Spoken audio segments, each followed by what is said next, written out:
The second hand on my watch seemed to mock me as it ticked past 8:47 a.m. 13 minutes. I had 13 minutes to get out of this closet and make it to the most important interview of my life. Your interview? Who cares? My brother's voice still echoed in my head from an hour ago when he'd asked about my morning plans. I should have known then. Should have seen that glint in Derek's eyes that always preceded my worst days. But I'd been too focused, too nervous, too hopeful to notice the warning signs. The closet was pitch black except for the thin line of light beneath the door. I'd already tried everything, shouldering the door, picking the lock with a hairpin from my pocket, even attempting to unscrew the hinges from inside. Derek had learned from our childhood. This time, he'd wedged something under the door from outside, and the hinges were on the exterior. My phone. I needed my phone. But of course, it was sitting on my dresser where I'd left it while doing my makeup. Another mistake in a morning full of them. Mom. Dad. I called out again, my voice hoarse from 20 minutes of shouting. Please. I need to get out. Finally, footsteps. Hope surged through me until I heard my mother's laugh. That particular tinkling sound she made when she found something genuinely amusing. You deserved it, she called through the door, still laughing. You'll fail anyway, Alara. Why embarrass yourself? Mom, please, this is Goldman Sachs. This interview could change everything. Goldman Sachs. My father's voice joined the conversation, heavy with skepticism. They'd never hire you. Stop being dramatic. I made it through 3 rounds of interviews already. I pounded on the door again, my carefully manicured nails, done specifically for today, cracking against the wood. They flew me out to New York last month. This is the final interview. Sure they did. Derek's voice came from somewhere near my parents. Just like you graduated magna cum laude and got a perfect score on the GMAT. Always with the stories, Alara. The rage that flooded through me was so intense I had to close my eyes and breathe. They knew. They all knew these weren't stories. They'd seen my diploma, my test scores. But in the Peterson household, acknowledging my achievements meant admitting that their narrative was wrong. That I wasn't the family failure, the burden, the disappointment they'd painted me as since Derek was born. He's the future, my father said, his voice moving away from the door. You're a burden, Alara. Always have been. Derek's going to run my company someday. You can't even get out of a closet. Their laughter faded down the hallway, leaving me in darkness with 7 minutes until my interview. 7 minutes. I forced myself to think. The closet was in my childhood bedroom, unchanged since high school. The same winter coats, the same boxes of yearbooks on the shelf above. The same loose floorboard in the back corner that I discovered when I was 14, hiding diary pages from Derek's prying eyes. The loose floorboard. I dropped to my knees, crawling to the back of the closet, fingers searching desperately along the floor. There, the slight give under my palm. I pried at it with my already ruined nails until the board lifted slightly. Not enough to escape through, obviously, but maybe. Yes. The gap beneath extended partially under the wall into the hallway. If I could push something through, maybe trip whoever walked by, get someone's attention who wasn't my family. But what? I needed something long, flexible. My eyes had adjusted enough to make out shapes, and I reached up, feeling along the hangers until my fingers found what I was looking for. The wire coat hanger from my old Catholic school uniform, still hanging here after 8 years. I unwound the hanger with shaking fingers, straightening it into a long probe. 3 minutes now. The interview was at 9 a.m. sharp, a video call with the head of the analyst's program. Missing it meant everything I'd worked for. The late nights studying while my family watched movies, the internships they'd mocked, the networking events I'd attended in secret. All of it would be for nothing. I slid the wire through the gap, fishing it into the hallway. Then I heard it, footsteps. Not my family's. Heavier, measured. Joseph, our housekeeper. The one person in this house who'd ever shown me genuine kindness. Joseph, I called out, making my voice as loud as I could without attracting my family's attention. Joseph, please. The footsteps paused. Miss Alara? I'm locked in the closet. Please, I have an interview in 2 minutes. My laptop is in my room, on my desk. Can you? Your family said you were sleeping in, he said, but I could hear the doubt in his voice. Joseph had worked here for 15 years. He knew the dynamics. Please, I said, and for the first time that morning my voice broke. This is my chance to get out. To finally get out. There was a long pause. Then I heard him walking, not toward the closet, but away. My heart sank until I heard his voice from my bedroom, then the blessed sound of my laptop starting up. Password, he called quietly. Capital E, exclamation point, then my birthday backwards, 4002. 1 minute. I heard him typing then.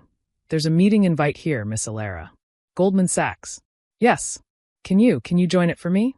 Tell them I'm having technical difficulties, but I'm here.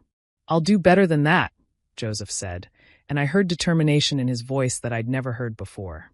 Something heavy scraped against the closet door, the wedge Derek had used. The door swung open, and I blinked in the sudden light. Joseph stood there with my laptop, already logged into the meeting waiting room. Behind him, I could see my phone and my portfolio. He'd gathered everything. 30 seconds, he said, handing me the laptop. The bathroom, they won't look for you there. It has good lighting and a lock. I ran, barefoot and stumbling, my carefully chosen interview outfit wrinkled from kneeling on the closet floor. I made it to the bathroom, locked the door, and propped the laptop on the counter just as the meeting connected. Good morning, Ms. Peterson, the face on the screen said. Margaret Chen, Senior Managing Director, the woman who could change my life. Ready to discuss your future with Goldman Sachs? Good morning, Ms. Chen, I replied, forcing my voice to be steady, professional, everything my family said I couldn't be. I'm absolutely ready. The interview was a blur. Every question she asked, I nailed. Every scenario she presented, I analyzed with precision.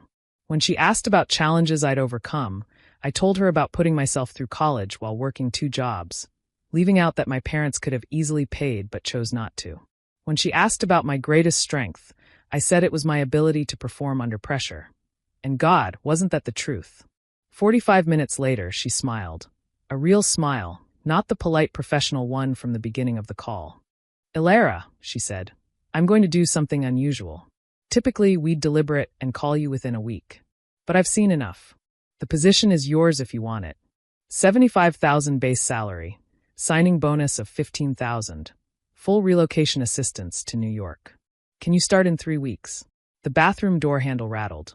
Alara, Derek's voice angry. What are you doing in there? You've been in there for an hour. Is everything all right? Ms. Chen asked, hearing the commotion. I made a decision then. Maybe it was unprofessional, but I was done hiding. Actually, Ms. Chen, that's my brother. He locked me in a closet this morning to try to make me miss this interview. My family doesn't believe I deserve success. They've called me a burden and a failure my entire life. So to answer your question, yes, I can start in 3 weeks. In fact, I can start tomorrow if you need me to. Her expression shifted from surprise to something that looked like respect. I see. Well, that explains the bathroom background. I was wondering. She paused. You know what? Let's make that signing bonus $25,000.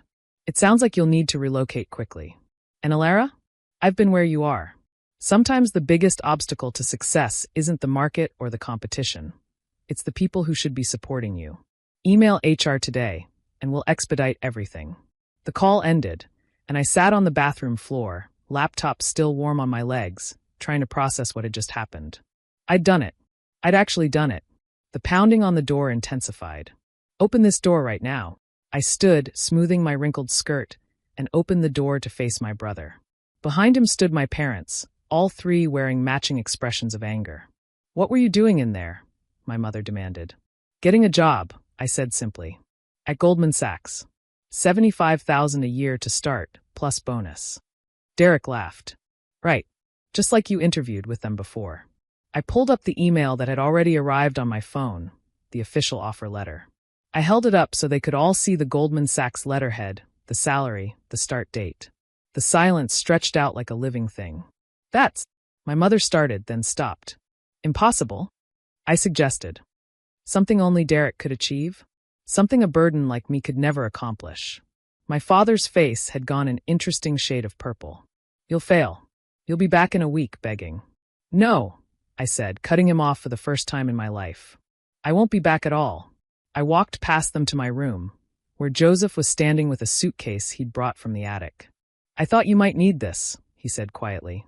Joseph, my father barked. What are you doing? Helping Miss Alara pack, Joseph replied calmly. And then I'm driving her to the airport. And after that, I'm giving my notice. 15 years I've watched you treat this remarkable young woman like she's worthless while you spoil that cruel boy. No more. Derek stepped forward. You can't leave. You don't have any money. We made sure of that. I smiled then, a real smile. Actually, I do. Every birthday check Grandma sent that you told me bounced? They didn't. I called the bank. Every Christmas gift from Aunt Sarah that you said got lost in the mail?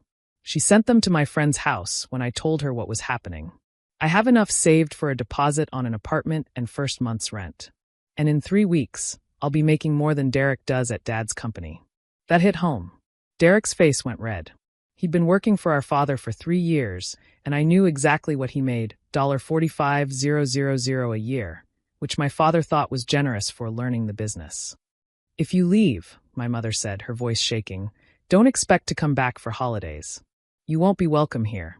I haven't been welcome here since the day Derek was born, and you decided one child was enough to love, I said, surprised by how steady my voice was. You just never had the honesty to say it out loud before. I packed quickly, taking only what mattered, my diplomas, my portfolio, a few clothes, and the photo of my grandmother who'd always believed in me. Joseph carried the suitcase to his car while my family stood in the hallway, seemingly frozen by the rapid reversal of their morning's triumph. As I reached the front door, my father found his voice. You'll regret this, Alara. Family is everything. I turned back one last time. No, Dad. Family is supposed to be everything. But you taught me that sometimes the family you choose, the mentors who guide you, the friends who support you, the colleagues who respect you, they're worth more than the family you're born into. Derek, still unable to accept what was happening, sneered. You got lucky. One good interview doesn't make you special. You're right, I said. One interview doesn't make me special. But getting there despite being locked in a closet, despite being told I'm worthless every day of my life, despite having every achievement dismissed and every dream mocked, that makes me unstoppable. Joseph drove me to the airport in silence until we reached the departure terminal. As I got out, he handed me an envelope. What's this? A letter of recommendation, he said. In case you ever need it. I've written about the real Alara Peterson, the one who tutored my granddaughter in math when she was struggling, even though your parents forbade you from wasting time on the help. The one who saved money from her lunch allowance to buy me medicine when I couldn't afford it and was too proud to ask for an advance. The one who succeeded not because of her family, but in spite of them. I hugged him then, this man who'd shown me more kindness than my own parents ever had. Joseph, I said, when I get settled in New York, if you need a reference for a new position. He smiled. Already have 3 interviews lined up. Turns out, 15 years of experience and a reputation for discretion are valuable. Who knew? As the plane took off 3 hours later, I pulled out my phone to find dozens of messages.